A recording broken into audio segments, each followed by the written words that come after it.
Hello mga kaibigan, ang nakaraan, nagkaroon ng pagkakataon na maituloy ang dinner date nila Victor at Maricar. Pagkatapos nilang kumain, ay nagpresenta ang lalaki na maihatid siya sa bahay nito. Subalit sa bahay ni Maricar sila tumuloy kasi biglang sumama ang panahon, ngunit wala ang mga magulang nito doon. Silang dalawa lang ni Victor ang magpapalipas ng gabi sa bahay ng kanyang magulang. Sa pagpapatuloy ng ating kwento, sa sofa pinatulog ni Maricar si Victor. Binigyan nito ng unan at kumot. Maricar, hindi kaya mahagalit ang mga magulang mo na dito ako tumuloy at natulog? Ani ni Victor. Hindi naman siguro kasi alam naman nila na masama ang panahon. Okay, salamat sa iyo, ani ni Victor. Para saan? Sa pagpapayag mo na lumabas tayo. Yun ba? Wala yun, sabi mo nga, isang kumpanya ang pinagtatrabuhan natin. Kaya mas mabuti na kilala natin ang mga kasamahan natin, di ba? Oo nga, yun nga. Pero iba ang nasa isip ni Victor. Hindi niya maintindihan ang kanyang sarili kung bakit gusto niyang makita at makasama ang dalaga. Sige Victor, matulog ka na. Aakit na ako para matulog din. Ikaw na ang bahala dito sa ibaba. Okay, sige, good night Maricar. Tiningnan siya ng binata. Nahiya naman si Maricar sa tingin ng binata. Good night too, sagot niya. Pero hindi ito makatingin ng diretso sa binata at dali-dali ito umakyat. Hindi alam ni Maricar ang gagawin niya para siyang teenager na namumula sa tingin ng binata. Hanggang sa pagtulog, naisip niya ang muka ng lalaki. Kinaumagahan, nagising si Maricar sa lakas ng ulan. Bumaba siya sa hagdan. Nang maalala niya, sa sala niya pinatulog ang binata. Nadatnan niya ito na natutulog pa at mala itong pangtas na damit. Ang pulo nito ay nakasampay sa isang upuan. Nakita niyang nakabukas ang bintana. Sa isipan niya, hindi siguro nasihan sa buga ng electric fan kaya binuksan ang bintana nito. Victor, ginigising niya ito, pero tulog na tulog ito. Hindi na niya inabala pang muli itong gisingin. Pumunta siya ng kusina at magluluto sana. Pero pagbukas niya ng ref, wala itong masyadong laman. Kumuha siya ng pera at lumabas para mamalingke. Nang mga sandaling iyon, pabalik ng bahay ang mga magulang ni Maricar at may kasama itong kasosyo sa palaisdaan nila. Hindi ko alam Berto na may anak ka palang dalaga. Pwede mo naman siya siguro ipakilala sa anak ko. Iyan na nakasunod sa atin na pick-up ang nangamanero niyan ay bunsong anak ko at binata din. Sinulya pa ni Berto ang side mirror at nakita ang pick-up sa sinasabi nito. Sa mga kasosyo nito, itong si Dante ang hindi niya gusto ang pag-uugali. Pinakikasamahan na lang niya ito. Hindi niya nagugustuhan ang takbo ng usapan nila. Alam mo Cesar, kahit kailan hindi ko pinapakialaman ang anak ko pagdating sa mga bagay na ganyan. Kahit nung nasa college pa siya. Hinahayaan ko siya magdesisyon para sa kanyang sarili. Kami ng asawa ko ay andito naman palagi para sa kanya kung kailangan niya ng payo. Nasa hustong gulang na siya para paghimasukan ang bagay na yan. Kung ganun, kahit ipakilala lang natin sila sa isa't isa, pamimilit pa nito. Tumaas naman ang kilay ng mama ni Maricar. Parang nagsisisi siya na inanyayahan niya ito na pumunta sa bahay nila. Akala niya mayroon pa itong mahalagang pag-usapan tungkol sa business. May iba pa pala itong pakay.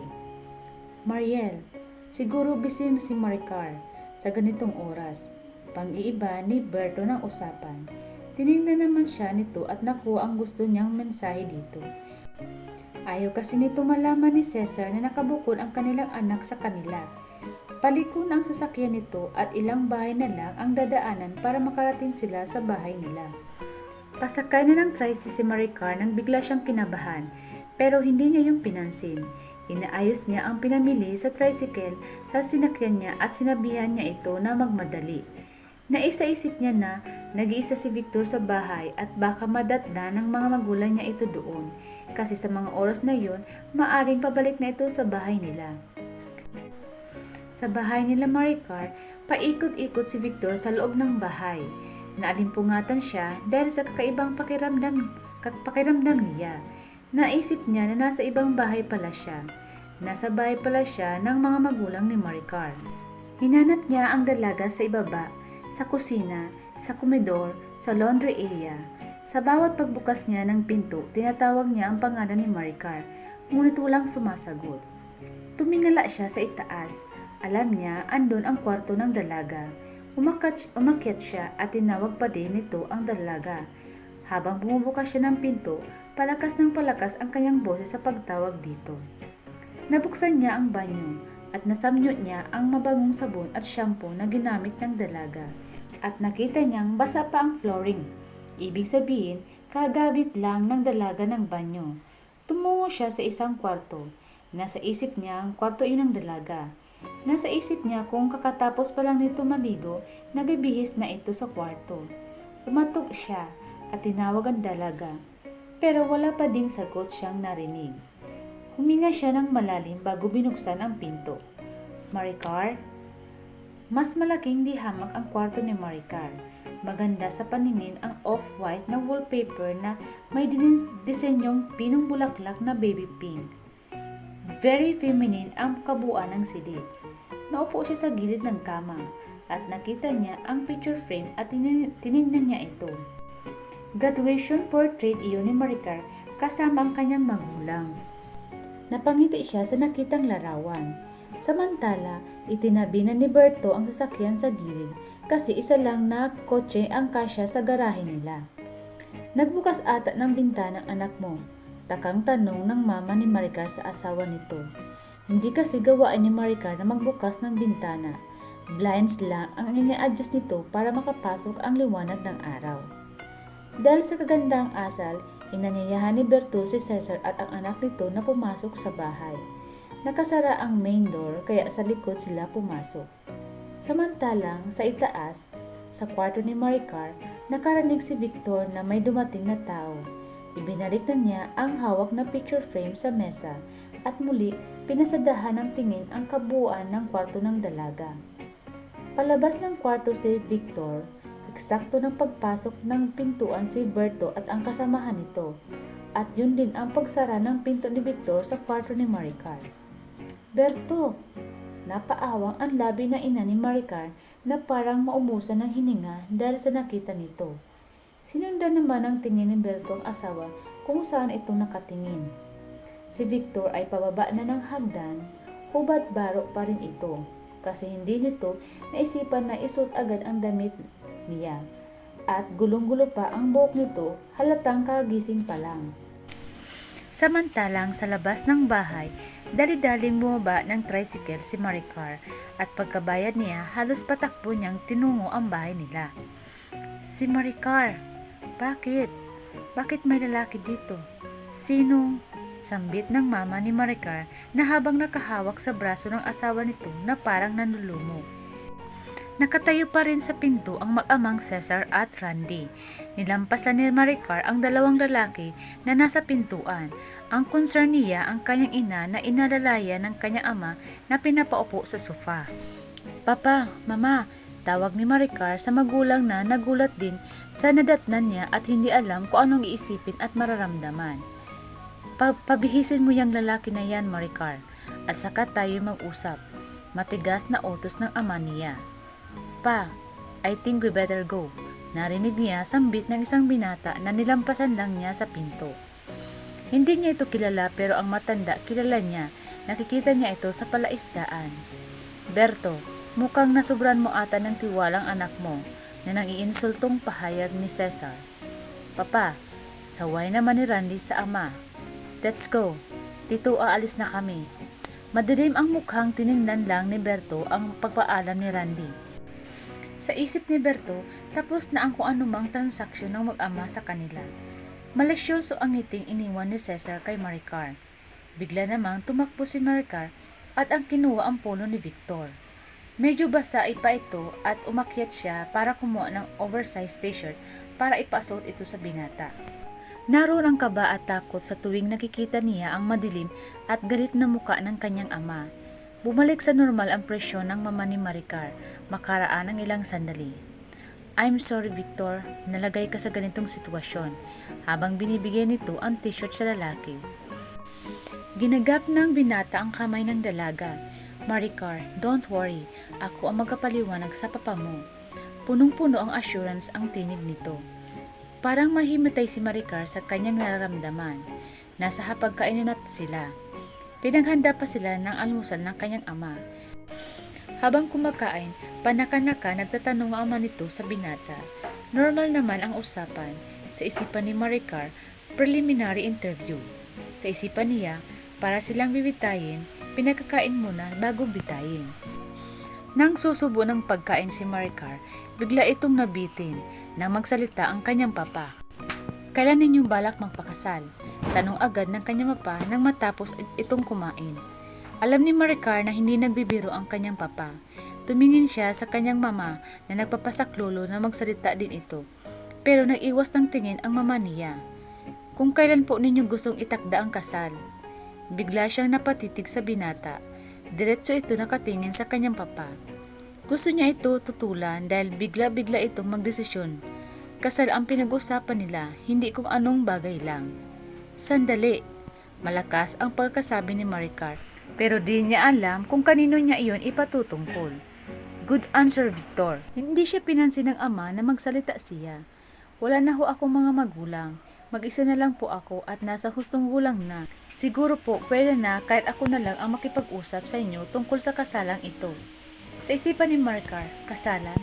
Hindi kaya nabibigla lang si Victor sa pinagsasabi nito? Kasal ang pinag-usapan nila ng papa niya. Hindi ito nagbibiro doon at mas lalong hindi din ata nagbibiro si Victor.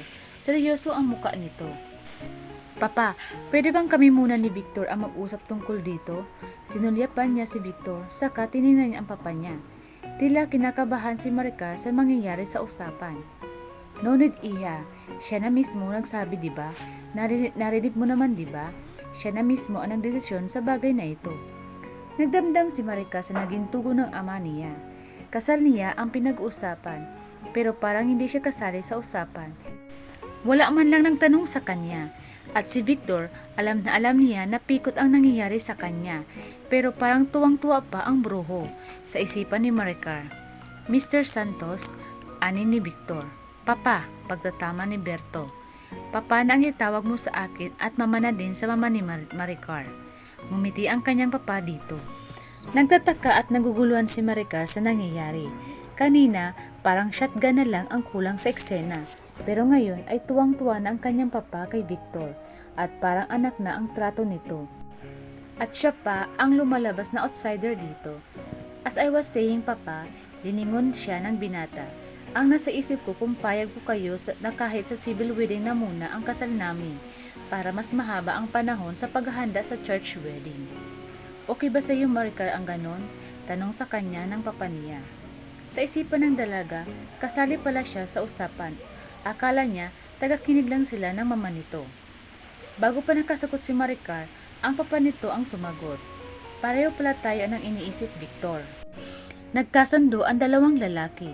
Sa ikalawang linggo mula ngayon ang kasal nila. Hindi na inabala pa ni Maricar ang sarili na magtanong pa at sumali sa usapan ng dalawang lalaki.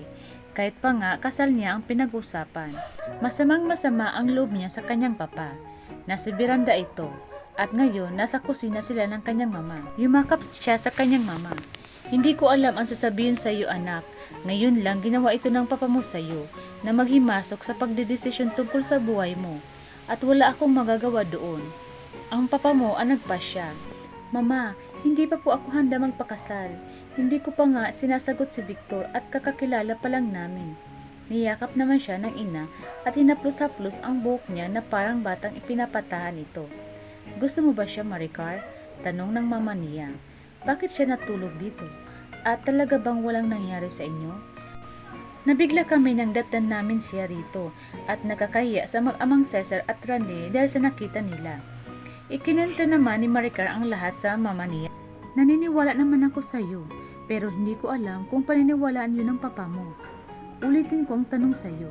Gusto mo ba siya? Gusto, pero mama, yun naman pala eh, di walang problema. Pero mama, iba naman iyon. Hindi ko pa siya lubusang kakilala. Hindi ko din alam, anak. Pero sa tingin ko, hindi naman napipilitan lang si Victor sa pagpapakasal sa iyo. Nagbuntong hininga na lang si Maricar. Hanggang umuwi na si Victor, hindi sila nagkaroon ng pagkakataon na mag-usap pa dahil palaging ang papa niya ang kausap nito. Gumawa na lang siya ng sulat at bago ito umalis, isiniksik niya ang kapirasong papel sa bulsa nito. Ayon sa sulat, kahit hindi ito dumating sa itinakdang araw ng kasal, ay maintindihan niya iyon. Isang linggo bago ang kasal, nag-file ng leave si Maricar sa opisina. Hindi niya sinabi ang rason kung bakit. Kahit si Rosa na kaibigan niya, ay hindi niya muna pinaalam dito ang tunay na dahilan. Kasi gulong-gulong siya. Kahit si Victor, hindi niya man lang nakita sa opisina at nakausap ito ng personal. Nang sumapit na ang itinakdang araw ng kasal, maagang maaga ay dumating na ito sa kabahay nila. Doon kasi idaraos ang kasal, kasi kilala ng ama ni Maricar ang mayor na magkakasal sa kanila ni Victor, kaya napagpasyahan na doon na lang idaos. Pinakilala ni Victor ang kapatid nito na si Doris sa kanya. Napalagayan naman niya agad ng loob ang ate nito. Marunong ito magdala ng usapan, hindi ito nagtatanong ng personal na buhay. Nang dumating si Rosa at nang makita nito na wala ng ibang masyadong kausap si Maricar, hinilaan niya ito at dinala sa kwarto nito. Maricar, para akong nakuryente sa sinabi sa akin ni Victor na magpapakasal na daw kayo nang sunduin ako nito sa opisina. Kahit makapagbihis, hindi ko nagawa kasi nagmamadali pa ito. Tingnan mo, nakapa-uniforme pa ako, kwento ni Rosa sa kanya. Paano nangyari na magpapakasal kayo agad? Tanong ni Rosa. Bumagsak ang mga luha ni Maricar na kanina pa niya pang tinitimpi. Bukod sa mama niya, ito lang ang makakaintindi sa kanya. Rosa, ayoko ng ganitong klaseng pag-aasawa. We are just in the process of getting to know each other. Hindi ito maganda para sa amin. Matatali kami habang buhay sa ganitong sitwasyon. At ikinunto niya ang punot dulo kung bakit bigla ang pagpapakasal niya sa binata. Rosa, please, tulungan mo ako makausap si Victor bago kami ikasal. Kailangan namin mag-usap muna. Para saan? Tanong ni Rosa sa kanya. Kapag kasal na kami, matali na kami sa isa't isa habang buhay. Why not? Ayaw mo nun? Makasama mo na siya habang buhay. Sa ngayon, naguguluhan ka lang. Pero sa tingin ko naman at base sa obserbasyon ko noon sa iyo, may naramdaman ka na. Pero hindi mo lang ito maamin-amin. What do you mean? Hindi naman namin mahal ang isa't isa at naniniwala ako na yun ang pinakamahalagang bagay sa pag-aasawa. How can be so sure that you don't love him? Kung makita mo lang ang glow sa mga mata mo kapag tinatanggap mo ang mga regalo niya sa iyo. Ang tinutukoy ni Rosa ay ang ilang beses na niregaluhan si Maricar ni Victor. Na bawat araw na pumapasok si Maricar sa opisina ay may nandadatnan itong chocolate o kaya naman stop toy na gustong-gusto niya. Nagugustuhan ni Maricar ang mga ibinibigay sa kanya ni Victor. Kaya pala, nagtataka siya kung bakit lahat na binibigay nito sa kanya ay mga gusto niya. Kaya pala, tinutulungan ito ni Rosa. Sinasabi dito ang mga bagay o pagkain na gusto niya. Nalaman niya iyon nang minsang may nadatnan siyang isang tray ng itlog na pula. Doon niya kinumpronta si Rosa na parang hindi normal sa isang lalaki na nagbibigay ng regalo ay itlog na pula. Si Rosa pala ang nagbibigay ng tips dito para magusto niya ang mga riniregalo ni Victor. Huminga ng malalim si Maricar. Okay, sabihin na natin na may special feeling ako kay Victor, pero hindi pa yun sapat na dahilan para magpakasal. Nakita mo ba kay Victor na napipilitan siya magpakasal sa'yo? Siguro naman hindi, diba? Bakit mag-aabala pa siyang sunduin ang kapatid nito sa alabang at isama ako rito kung wala lang ito sa kanya? At hindi ako naniniwala sa iyo na isa itong modern shotgun marriage. Hindi si Victor ang klase ng lalaki na magpapapikot. Siguro may sarili siyang rason kung bakit pumayag itong pakasalan ka. Nabigla naman si Maricar sa narinig. Hindi siya nakaimik. Maricar, huwag mong isipin na against kami sa iyo ngayon. Malakas ang kutob ko na maganda ang kakalabasan ng kasal ninyo. It's nice to hear that you also have feelings for him. Let your feelings grow. As I see him, he has the same feelings for you. Siguro hindi pa niya kayang sabihin sa iyo. Napaisip naman siya sa sinabi ng kaibigan niya. Sinunod niya ang kaibigan. Lumabas na sila sa kwarto. Pero kailangan niya pa din makausap si Victor bago sila ikasal. Nasa terrace naman si Victor at ang ibang bisita. Lumapit si Rosa kay Victor. Excuse me, ani ni Victor sa mga bisita. Gusto ko lang kausapin ang aking future wife. Lumapit si Victor kay Maricar na nakaupo sa sofa sa may sala.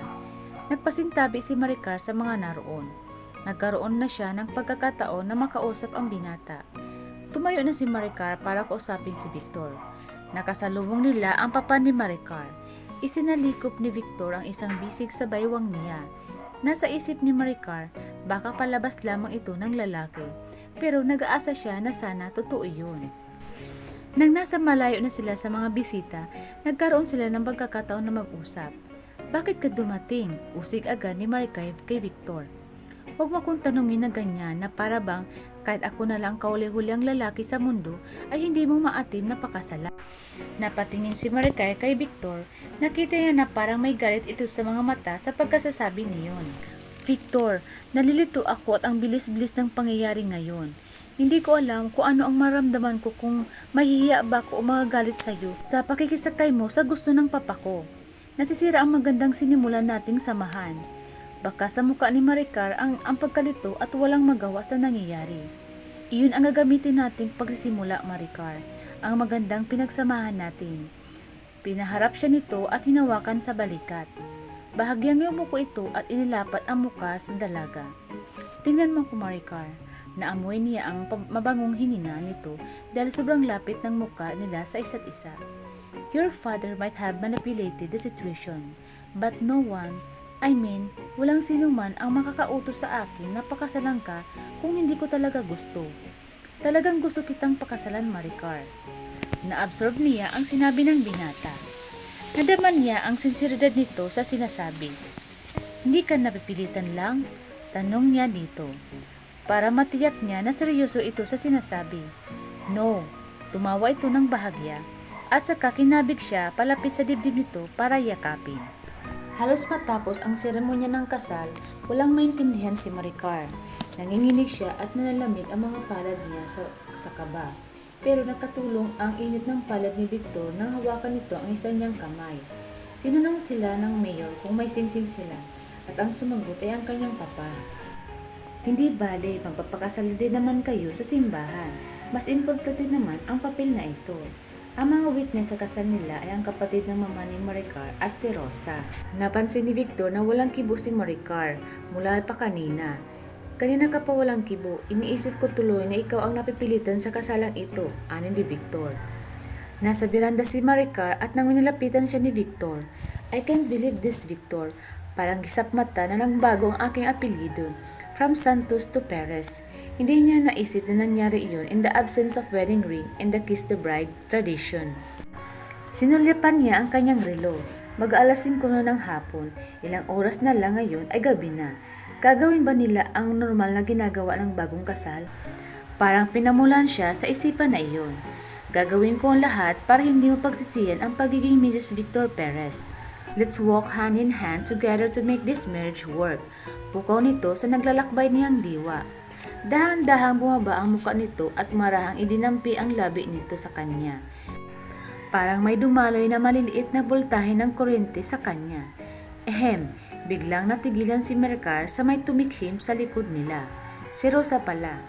Mamaya na yan, panunudyo sa kanila ni Rosa. Magpapaalam na muna kasi ako kasi alam niyo na may baby akong inaalagaan. Pangiti-ngiti pa ito sa kanila. Para nag-init ang tainga niya sa tinura ni Rosa.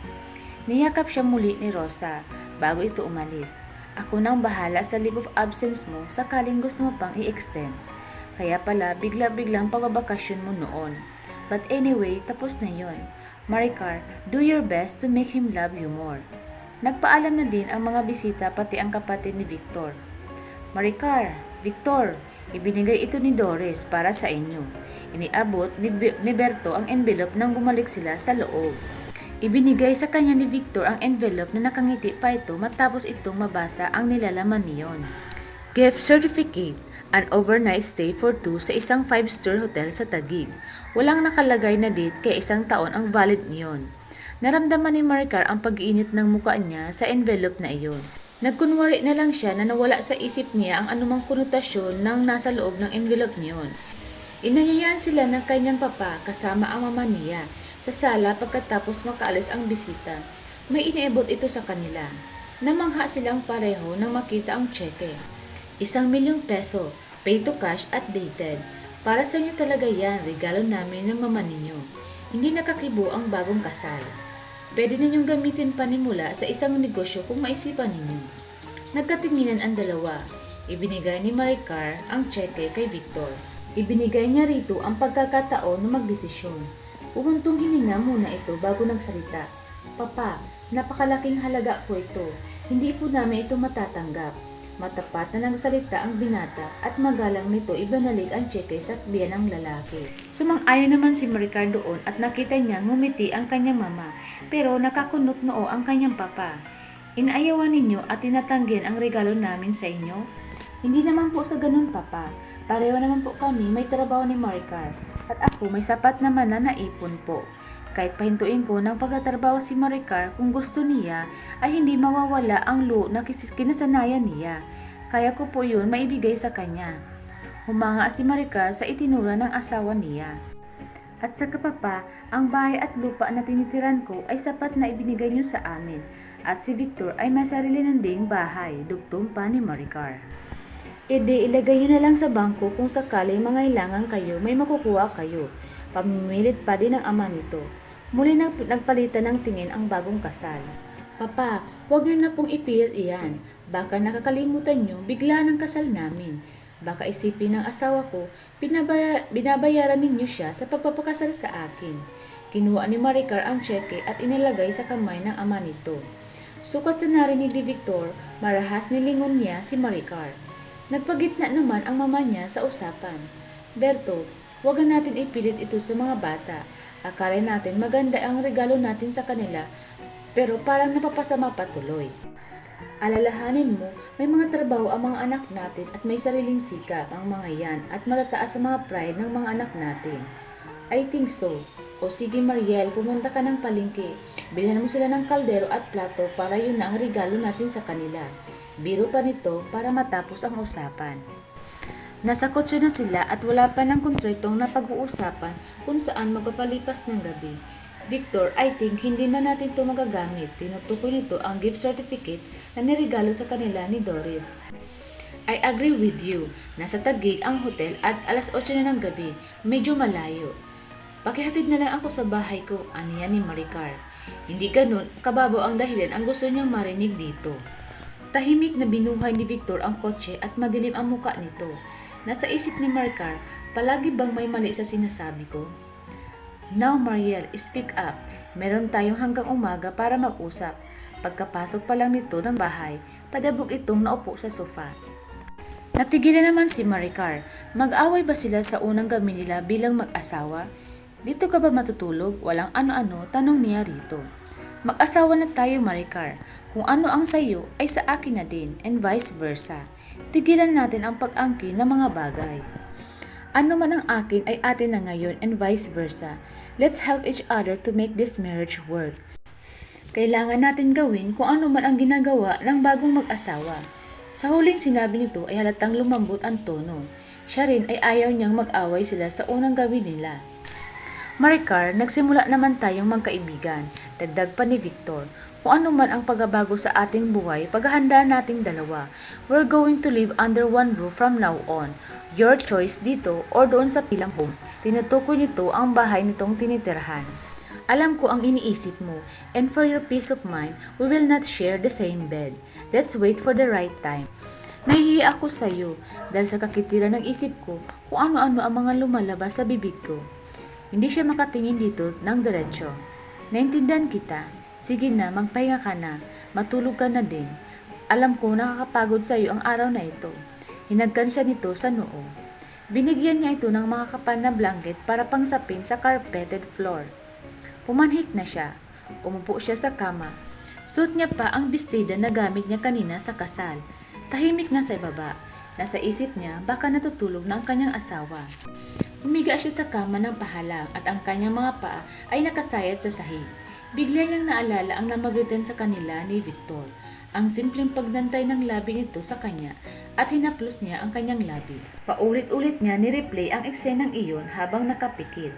Maya't maya may narinig siyang mahinang katok sa pinto. Bumangon siya at inayos ang sarili. Pagbukas niya ng pinto, si Victor, at kagaya niya hindi pa din ito nakapagbihis. May kinuha ito sa bulsa ng pantalon. Para sa iyo, Maricar, nakita niya isang velvet box at alam niya ang laman noon. Tinitigan lamang ni Maricar ang box at biglang tumikim si Victor. Come in, niniwagan niya ang siwang ng pinto para makapasok ang asawa niya. Pareho sila nakaupo sa kama at tinanggal ni Victor ang ribbon ng velvet box. Nakita niya 2 singsing ang naroon. May 3 maliliit na diamond ang nakatampok sa isang wedding ring. Ang ganda, ang nasabi ni Maricar. Dala ko ito kanina sa kasal natin kaya lang nagbago ang isip ko. Natutuwa ako na gustuhan mo. Kinuha ni Victor ang mas maliit na singsing at isinot iyon sa daliri ni Maricar. Maricar, hinawakan nito ang kamay niya at naghinang ang kanilang mga mata. Tila nagbago ang kanilang paligid at napapalibutan ng mga gandang puting bulaklak at nasa harap sila ng pari at nagpapalitan sila ng sumpaan ng kanilang pag-iibigan. Parang nakasuot siya ng damit pangkasal na pinapangarap ng mga kababaihan. Dahan-dahan isinusuot sa kanya ang singsing at dahan-dahan din bumaba ang mukha nito sa kanya. At lumapat ang labi nito pagkatapos maisuot ang singsing sa daliri niya. Bago sa kanya ang pakiramdam na iyon, pakiwari niya nanunuyo at parang sabik ang labi ng lalaki. Sa pakiramdam niya, parang umulit ang mga maliliit na bultahe ng kuryente na dumaloy sa buo niyang katawan. Napapikit siya at dahan-dahan ginagantihan niya ng halik ang paghalik ng asawa niya. At sa kanyang pagtuon ng halik, naging maalab ito. Unti-unting lumalalim at tila may hinahanap sa loob ng bibig niya. Dahan-dahang lumapat ang likod niya sa kama. Inihiga na pala siya nito at kasunod noon ang katawan ni Victor na dumagan sa kanya. Nagsimulang maglikot ang mga kamay nito sa kanyang katawan. Humahagod, humahaplos sa lahat ng parte ng kanyang katawan. Humahagod, humahaplos sa lahat ng parte ng kanyang katawan at naghahatid iyon ng sensasyon na halos nagkapawala sa kanya sa katinuan. Isa-isang hinubad nito ang kanyang damit. Nang humiwalay ito sa kanya, naramdaman niya ang pansamantalang lamig na dulot ng air condition. Ito naman ang nagubad ng damit at nang bumalik sa kanyang asawa, muli nitong ipinagpatuloy ang nasimulan. Muling nawala ang ginaw na dulot ng aircon at pumalit ang maiinit na yakap at halik ng asawa. Nang aangkinin na siya ng asawa niya, inaplos nito ang buo niyang mukha at pinaliguan siya ng halik. Maricar, bulong nito sa kanya. I love you, my dear wife. Victor, sambit din niya. Dahil sa narinig niyang pagtawag sa kanya ng asawa, nawala ang pag-alinlangan niya. Humigpit ang yakap niya sa liig ng asawa nang maramdaman niya ang dahan-dahang pag-angkin nito sa kanya. Ang mga bulong ng pagmamahal ay sapat na para makalimutan niya ang hapdi sa bahagi ng kanyang katawan. Pinag-isa nila ang kanilang mga katawan, sabay nilang narating ang ginhawa hatid ng kanilang pagniniig. Dito na po nagtatapos ang pangalawang kabanata ng ating kwento. Pakisubaybayan ang susunod na kabanata. Maraming salamat mga kaibigan!